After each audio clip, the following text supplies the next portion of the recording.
Manchester City and the nature of the occasion. For me, you can end up, if you're not careful, sort of quietly, as ever, glossing over the goal scorers. I think the manager would have handpicked those ones. It's a very, very good brace for Firmino, which means he's actually in pretty good nick, goals to game so far this season.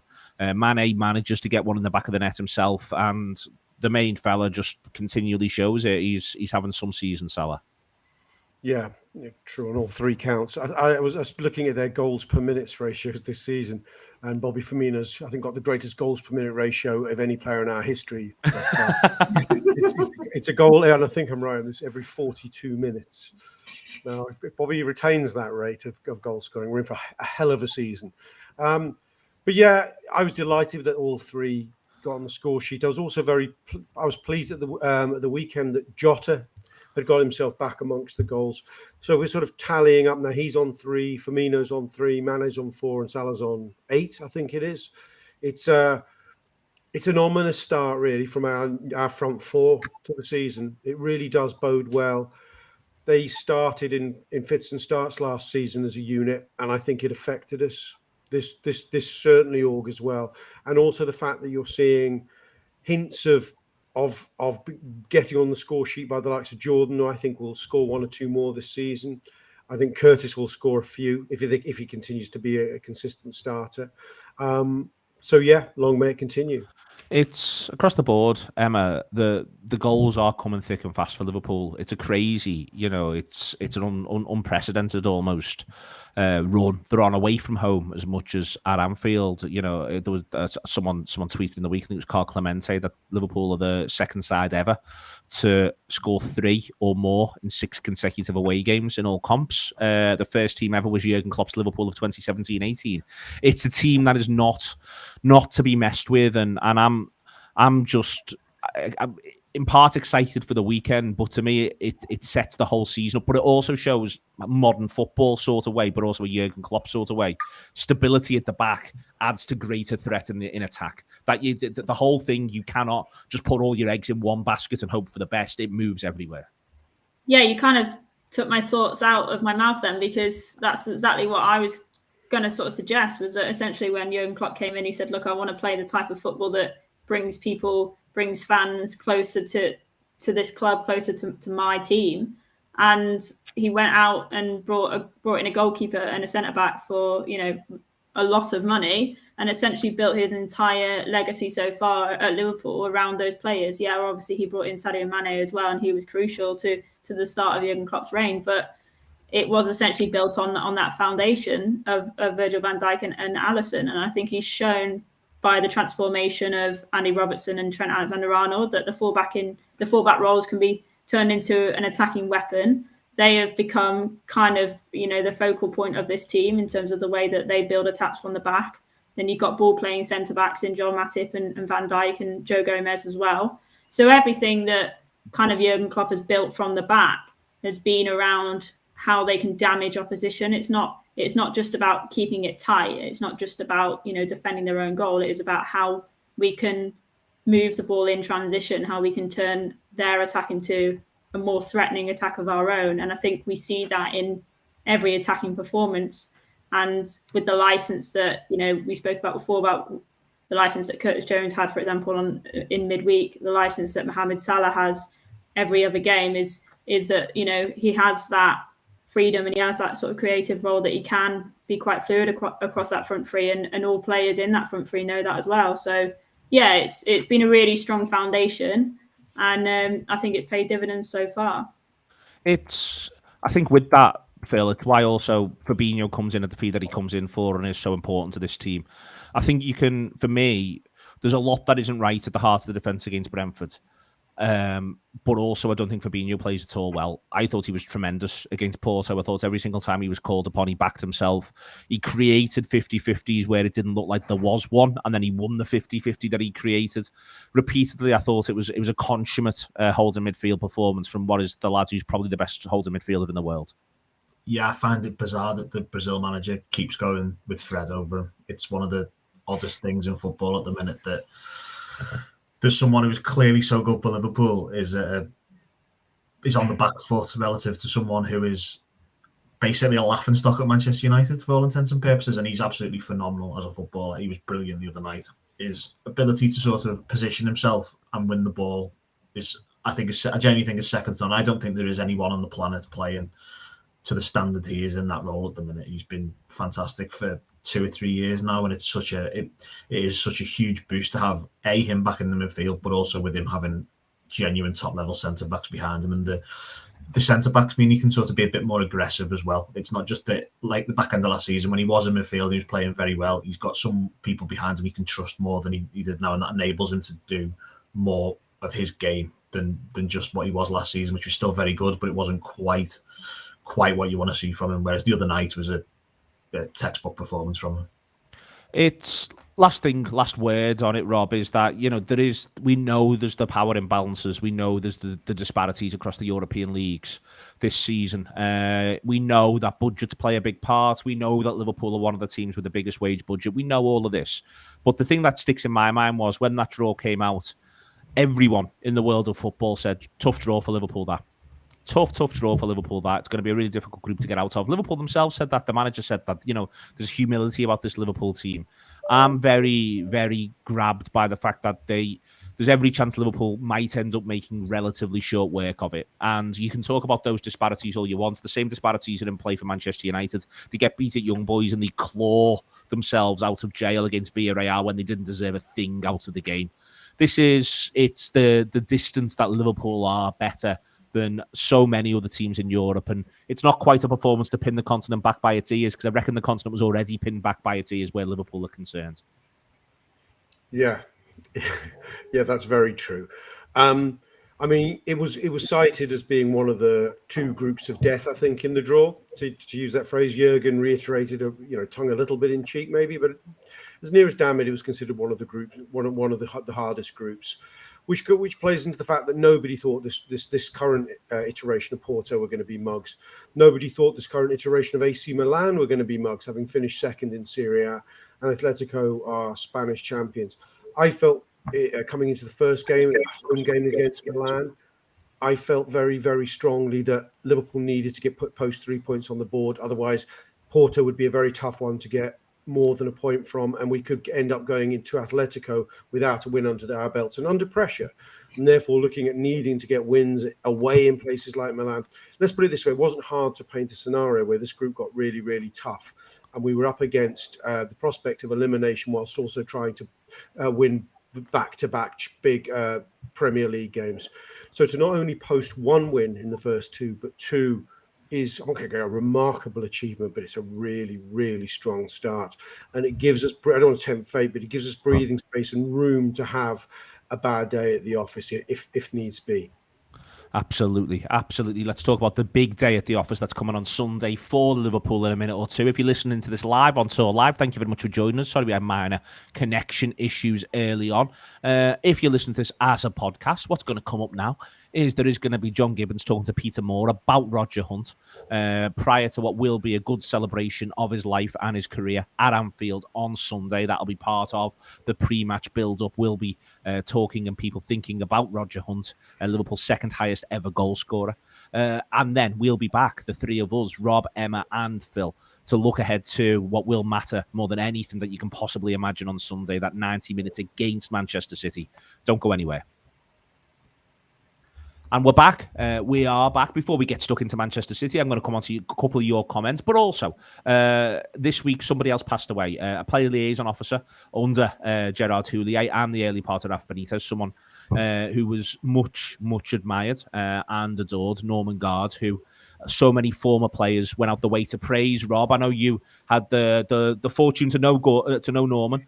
A tiny little bit. He was very important under that era where the nature of Liverpool's players, more and more players came in from overseas, and Norman was there for them. Yes, I did I met him a few times. Once was a really particularly special memory where he invited me and Danny, who was my youngest son at the time, and he gave us a tour around Melwood, and we got to meet all the players. I've still got photographic record of it, and it was a wonderful day. Norman, I've been in the hospitality industry for a number of years, and at that stage of my career, I had a few places at the Albert Dock, and the players used to frequent them. And Norman used to sort of be in touch with us. He liaised with us, and he was just absolutely charming and decent man to deal with. And it was sad to hear about his passing. Thoughts for his family, and especially John, who's obviously spoken so warmly about him as well. And as I say, you can see out there so many former Liverpool players had done so. All right, then, we move forward and we think about the big one. Listen, if you're thinking about subscribing to the Anfield Wrap, now will be a fantastic time. So much brilliant build-up around the Manchester City game. So many different shows, video and audio for you. theanfieldwrap.com/subscribe, or go to our app and go from there. But before then, we'll have our conversation here about it. And Emma, I don't think you can downplay this. It isn't a game which I think the build-up, if anything, will end up ever so slightly downplaying it because of where it comes in the season, and because there's still a couple of question marks around each of these sides as to whether or not they're their full 95-point selves. If they prove to be their full 95-point selves, and I think Liverpool have shown they've got that in them so far this season, and City showed it last weekend against Chelsea, then come the end of the campaign, the results between Liverpool and Manchester City could become absolutely integral as to who is champions. Yeah, I absolutely agree. And I think last weekend's result for City against Chelsea has probably made this more important than I would have said it would have been 2 weeks ago because of that result. I think I kind of had Chelsea as the team that if you finished above them, I thought, yeah, that's it, you've won the league. But with that result, City have absolutely put a marker down and said, well, I think you might have to finish above us now. So results and performance, I think, Emma. And it's not that City are absolutely off the charts. It's that Chelsea give them the room to play. I think Chelsea are quite cowardly on the day, to be honest with you. They let City come onto them, and City just don't let up. They don't deserve to beat Chelsea 3-0 or 4-0 or anything like that, but they just put them in their pocket. And that was what I was concerned about watching it. Yeah, it just felt very, very assured. And like you say, actually, the mentality of Chelsea in comparison to City, the fact that City went into that game thinking we're going to just put in a bit of a solid masterpiece in terms of defensiveness. And then we know what our threats are and we know what damage we can do on the ball. And they did that to perfection. And actually, their game plan, which has often been, sometimes you would say, where Pep Guardiola falls short in comparison to Jurgen Klopp. We saw it in the Champions League final against Chelsea, where he just, in the kind of desperation to come up with a game plan, he just completely, bottled it, really. So the fact that they got that down to a T, and he'd obviously kind of learned from previous mistakes, I think was something that was worrying if you're looking at that from a non-Manchester City point of view. But yeah, I just think the overall performance and certainly the result means that Liverpool kind of need to get themselves in a position where they are the team that the chasing pack are kind of looking towards. They've already made a fantastic start to the season and they've put in the results and the performances. But it's about having that bravery and taking it to Manchester City and kind of putting down a marker and saying, no, we're the team that you need to be beating if you want to win the title. Aman Shah giving it the big one there in the comments. Phil, he genuinely doesn't think City is a 95-point team this season. If they get Kane or another top-quality goal scorer in January, then possibly yes. But I think our squad is far more balanced already. I like a man who backs the mighty Reds and a man who backs himself. I think City are more than capable, if not of getting 95 points, of going on the sort of run that could lead to 95 points if they needed it. What I mean by that is what they do last season, where they find a way to, I think it was win 22 consecutive games in all competitions. That's always my thing about City. They look like they've got that in them. They do, but I do wonder about I genuinely do wonder about the lack of the goal scorer. You see them drawing 0-0 at Southampton. At home Southampton, a couple of weeks ago, and doesn't necessarily raise alarm bells. But when you find out that they draw 0-0, they've had the first shot on target on 91 minutes, things like that. It's sort of to get 95 points, you basically have to win every time you play badly, pretty much. And you can't have bad luck, you can't have hard lines. Basically, everything has got to go your way because the level of performance you've got to. The level of achievement, not performance, you've got to get to is really, really high. And I just think if you haven't got someone who can pull a goal out of nothing and win you a game 1-0, it's really, really hard to do that. And I think they might come unstuck in that respect. Like if they had a Lukaku, who I think is possibly a little bit of a flat track bully, they might not have necessarily lost points at home to Southampton. Whereas They haven't, and they did. And I just think that's one area that we've possibly got a bit of an edge over them. City are nowhere close to being on a 95-point trajectory. Even though I agree with you, I accept, Neil, that if they hit their stride and win 10, then suddenly it looks different. But I don't think. Well, I've said this today. I don't think anyone will break 90 this season because I think the level of competition is high. I think it's higher in that there's a top four who I think can take points off each other, and I think there's a next four down who can take some points off the top four as well. And I think there are teams further down, like the plucky Brentford or the plucky Southampton, who can also take points off the top four. So I don't think we'll get anywhere near a 95 points. No, I don't. I don't think anyone will break 90, but that's a call I may end up looking stupid on. But City certainly aren't on that trajectory by any means yet. If it's the red, you won't look stupid, Rob. You'll be too happy. Yeah. I think that the point at which a team wins the title, they'll have gone at a 90-point plus rate. Yeah. They then may tail off, and if they end up 12 points clear before then or something like that, then they may well tail off if there's European business to be done. But I think you're going to have to. That's why I think the game at the weekend's so big. Because I think if Liverpool win, they're able to remain at that point, at that trajectory for a long period of time, Phil. I think the point thing is possibly a little bit overvalued to some extent because when you go back and look at every season ever, how many teams have actually needed 90 points to win the league? It's one, isn't it, basically? Yeah, Manchester City, we were obviously on the receiving end of that, but teams get 90 points, 95 points when effectively, with the exception of one season, which we all seen, they break teams, they break the league apart, and they break the league apart early, generally. If you go back and look, you see like Chelsea under Conte, where I think they win 11 in a row and sort of 13 in a row, and they'd basically broken the league by New Year's Day, that kind of time. We'd won the league by November. City the season before we won the league, 2 seasons before that when they got 100 points. I mean, that league was done by November as well. So it's not when you have a competition, it tends to bring the points tally down. And I think I agree with Rob in that respect. The more I see, the more I can see it being lower. It's one of the reasons why I think it's a difficult one. I think it was so important, City's result last week, Emma, and in the context then of Liverpool dropping the 2 points at Brentford as well. It's one of the reasons why I think this has very much become a game where, from a City point of view especially, my only thing that I think stops this from being a classic is it might not be that City need to win. That a draw could just do City here. I think Guardiola will probably quite like to get out of Anfield with everything still intact as much as possible, and I think that's one of the things that we might be looking at. Yeah, I think that is a danger because obviously City have taken points off Chelsea. Chelsea and Liverpool have obviously drawn. So in City's eyes, they're thinking if we can just come away with a point here, that means Liverpool haven't gained anything, Chelsea haven't gained anything on us because obviously they got the win over them. So City, essentially, in terms of that three-way battle, if that's how you're going to look at it, have come out on top there in the early part of the season. So I think avoiding defeat will be in the minds of Guardiola for sure. But I also don't think a draw would be a terrible result for Liverpool. Actually, I think it would be fine. I think, because of, we're talking earlier about the build-up and it being so early on in the season, you haven't perhaps got the danger of the kind of mental breakdown that a defeat or a draw would have at this stage. It's not like they're in the midst of a 10-game unbeaten run and that's being broken. It's still quite early days. So there's still a chance to, pick up a draw and then just kind of slowly build up to a winning run or, continue a strong unbeaten run. So I don't think a draw would be a terrible result for either side. But I think it would, certainly be more in City's favour to play down the game and try and just limit it to as little chances as possible.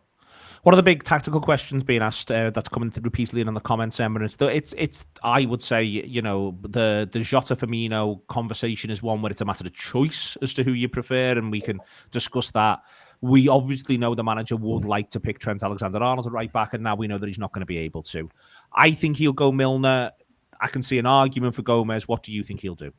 Yeah, I think he'll go Milner, just because I think he trusts him, and I think he knows that if he says to Milner, this is the exact job I want you to do, he has full faith that Milner will deliver that job. And if you want to put a player on the team to deliver the game plan, then Milner's probably in the top three. You'd probably add Henderson and Firmino into that conversation, which is why I think Firmino will start ahead of Jota as well, because they're just selfless players. And, instead of always playing, I guess, on their kind of subconscious, they kind of do play to a plan. And and I think Jurgen Klopp will have a plan against City, and I think he'll put the players on that will deliver that. So yeah, for me, it's James Milner. Phil, what do you think? I think it'll be Milner as well at right back. I think there might well be a situation where I think we might get Firmino and Jota. I think he might go all four, And not play Jones. Yeah, I think he did it at their place last season. I did. I don't think they'd expect it. I think it sort of helps you out whereby you haven't got Trent as well, in that if you get 4 attackers on the pitch, there's less emphasis on Milner to get forward and support the attack. I may be wrong. I just think it's something he might do, and he might try and go, oh, hello, here you go. Try and deal with that, because I don't think Manchester City will be doing a lot of preparation over the next couple of days to counter the 4 of them, whereas I think they'll be doing a lot of stop James Milner getting on the ball, that sort of thing, as opposed to genuinely trying to stop 4 attackers. I think it's. I've got a match out. If you're going to do well, I'll come back to you. Go on. Let's have your match out now. Go on. I don't think he'll do this, but I wonder if he'd be tempted by it, just to throw Guardiola a curveball to play a kind of 4-2-2-2 and play Henderson and Fabinho as double sixes and Keita and Jones ahead, and go with just a front two, nominally just a front two. But obviously give Keita and Jones license to flood into the box to increase the numbers. I just think something like that could give you a kind of midfield solidity, a bit more. It's actually what I think Guardiola might do, funnily enough, with the Liverpool squad. Something a little bit more attritional at Anfield. And I wonder, I can't see Klopp doing something like that, but it would be a curveball. I'd be interested to see it. That's all I'm saying. I like the way me and Rob went very different midfield approach. Huge 4-2-4 to 4-2-2-2-2-2. I don't think that I thought, will he do that 4-2-3-1, Phil? It did and didn't work away from home, didn't it? When we sort of took the ascendancy there, then we came under a lot of pressure. I can't see. I think he picks for me. I do agree with those saying Firmino ahead of Jota on this one. I just think the time is now. If it's your shape, Phil, and he does do 4-2-3-1/4-2-4, and I don't want him to be honest with you, for a variety of reasons, but I can understand. I could see why he might end up concluding there. He might end up in that position. If he does do that, isn't there an argument to do Gomez at right back then ahead of Milner? There possibly is, yeah. I could see, yeah. I would agree with that. I just think that bringing Milner off the other night was a sign as well that he wanted to get him off the field 20 minutes early, give him a rest, and then he can go again. Because he's 35, 36 now, isn't he? So you need to get rest into him. And it almost felt like, if you're not going to play him on Sunday, it felt like a waste of a substitution almost, because if you really wanted to get Gomez on at right back, you could have just put Milner in midfield and brought Henderson or Fabinho off and given them half an hour off as well. So I can't see it, but I think it would make a bit more sense in line with what you're saying, yeah. I think that sub that we're talking about there, Emma, is actually the sub I expect to see in this game as well. Almost no matter what the game scenario is, I suspect, not least because I think there's every chance he's possibly on a yellow card by then, but that Milner off and Gomez on about 65 is a sub. I'm expecting him to start Milner. I'm expecting him to end the game with Gomez. Yeah, and part of me has wondered whether or not the trauma from last season in terms of the defensive injuries will play a part in it as well, because with Trent being out injured, while I agree, I think that the substitution the other day was an indication that Milner will play on the weekend, but I also think there's a part of Klopp that's thinking, if at any opportunity I can just protect the right backs, then I think I will. Because obviously Gomez, in his eyes, he'll see as a centre back as opposed to a right back. So he's probably thinking, I've only really got Milner. So I think that will come into play. So yeah, I absolutely would expect Gomez to at least finish the game if he hasn't started it. There's some lad on the comments whose username is Diogo Jota, who's advocating for Jota needing a rest.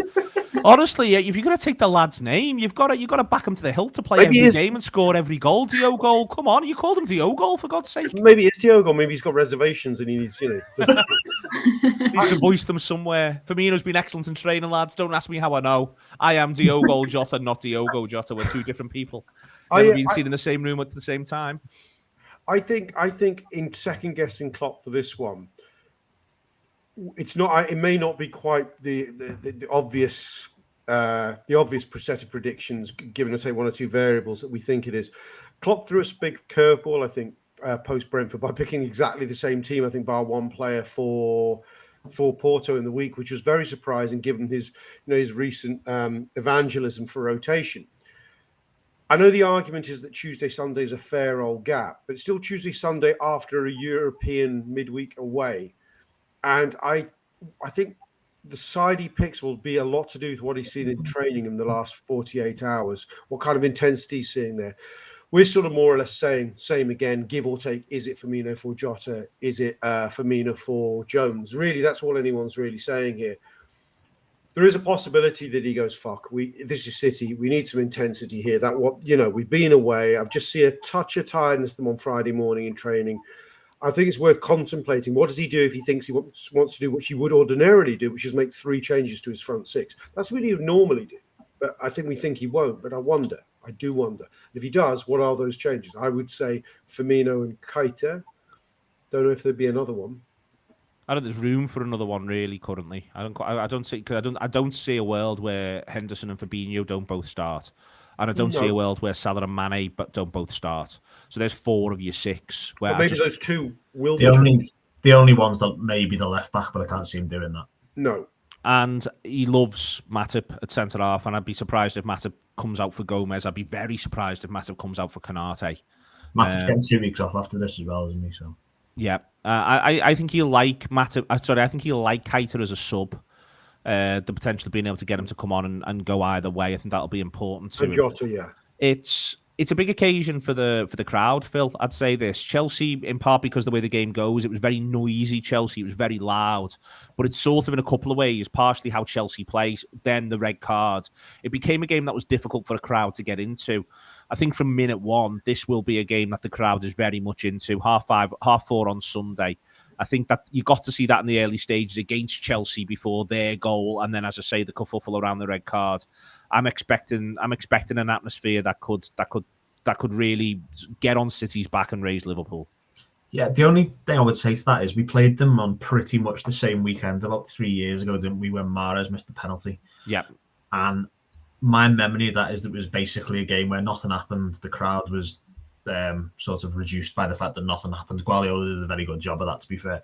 And I do wonder how the game might unfold in a similar vein. If you look at how they were at Chelsea last week and generally how they are, like they've given up 6 shots on target all season in the league, which is a ridiculous number after 6 games. They're so good, Phil, at getting the game played where they want it to be played. Exactly. It's a really strange thing, this, because what people therefore want to say is that they're good defensively, but I actually think that if you can get to that back 4, it is vulnerable. What they're brilliant at doing is ensuring that you get to that back 4 only on their terms, and that's been the case now since the start of the 2020-2021 season. Yeah, and that's exactly what I mean in terms of how it impacts on the atmosphere, because if we're playing the game on their terms, that's how a crowd goes a little bit quiet. Now, it might not be that they have the opportunity to play the game on their terms because Liverpool have got a habit of starting quickly against Manchester City. You look at that Champions League quarter-final where we're 3-0 up after, 25 minutes, something like that. It is possible that we get out there, get in the face, get the early goal and get them on the back foot, and the crowd is then bang up for it. I can, however, see a world where they start reasonably well. I think even though what I said about that Champions League tie, they started really well the first 10 minutes. We didn't touch the ball and then we found ourselves 1-0 up. Now, if they're able to do that, I think it could be interesting from a crowd point of view. I think on that, Emma, City will be very, very primed for the idea of a fast Liverpool start, for an intimidating atmosphere and all of that. And that's why I think it's important Liverpool have got more than one tool in the toolbox here a little bit. And that's why I think I understand the chat around the idea of him playing all 4 at once. I feel this is why I think he'll want to have a move where he goes to all 4 at once, and maybe he's prepared to do so quite early in the second half. I think the idea that the goals could come in bursts is also the case. I think that's very, very possible indeed, and Liverpool have got to be prepared to ensure that the goals do go in bursts. Yeah, I think I've spoken about this before actually on the Anfield Wrap, but for me, when you watch City play, and when people have said, it's really boring sort of watching them play, where they just kind of dominate possession and almost tire out the opposition, I've always said I feel like that's the way that we watch it must be how you would feel as a player. Like it's just kind of over and over and over and over, and they do like wear you out. And I almost expect them to do that for the first half an hour, just to kind of just absolutely kill the game. So Liverpool are going to come out all guns blazing, proper up for it, and then City are just going to kill it. And then I'm just kind of expecting the whole, they almost like they want the atmosphere to go flat, the intensity to drop, because that actually plays in City's hands. So I think by Klopp, like you say, having that option to kind of almost go up another level by bringing, the front four on, or just bringing, the likes of maybe a Curtis Jones or a Naby Keita off the bench as a bit of a wild card, gives them that opportunity for just 10 minutes to hopefully get a burst of goals where they can almost just go up another level for 10 minutes and almost suck the life out of City before City then suck the life back out of Liverpool. What are we expecting, Phil? I think it might be quite dull. I think I said the same with Chelsea City last week. It wouldn't shock me if this finishes 0-0, to be honest. And it's two teams very sort of scared of losing ground on the other one. I can see a tight game, very few chances, and it might be that someone wins it by the odd goal. But I think you might get to a situation like at their place last season where there's a sort of handshake on 70 and the game dies if it's 0-0. Emma? Yeah, I think it'll be exactly the same as that, 0-0 for me. Rob, give me something here. Give me something.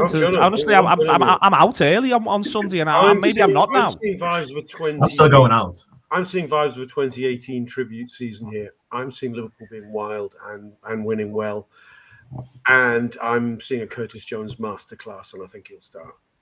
Okay, excellent stuff. Thank you very much, Rob, for giving me something at the back end there that I can hang my hat on. Hang it heavily, Neil. I will. Listen, thank you very much for being part of this week. If you put out your comments, if you listen just in general, whether live or as a podcast later on, thank you very much indeed to Peter Moore as well, and to Rob Gutmann, to Emma Sanders, and to Phil Blundell. Everything you need before the match, loads and loads of build-up. Sunday Best, hosted by me on Sunday morning. The reason why I keep saying hosted by me around Sunday Best isn't because you should listen to it if it's hosted by me more than you should if it's someone else, but because I continually forget on Sunday morning I'm hosting it, and then someone's got to ring me and say, Akko, you're on Sunday Best, and then we go from there. So that is on Sunday morning. That'll be getting recorded at 10 o'clock, and then it'll be out ASAP. Loads and loads of social on the day of the game. Download the app if you haven't done already, Google Play or Apple Store for that, or the other way around if that's the way the words work. It's on the screen right now if you're on the screen to subscribe as well. The AnfieldWrap.com/subscribe. So much build up there's been to this one. There'll be a hell of a lot of reaction as well. It is a massive game, and I, for one, I'm just so much braver and so much bolder than Emma Sanders and Mr. Phil. It's been TAW Live. See you later.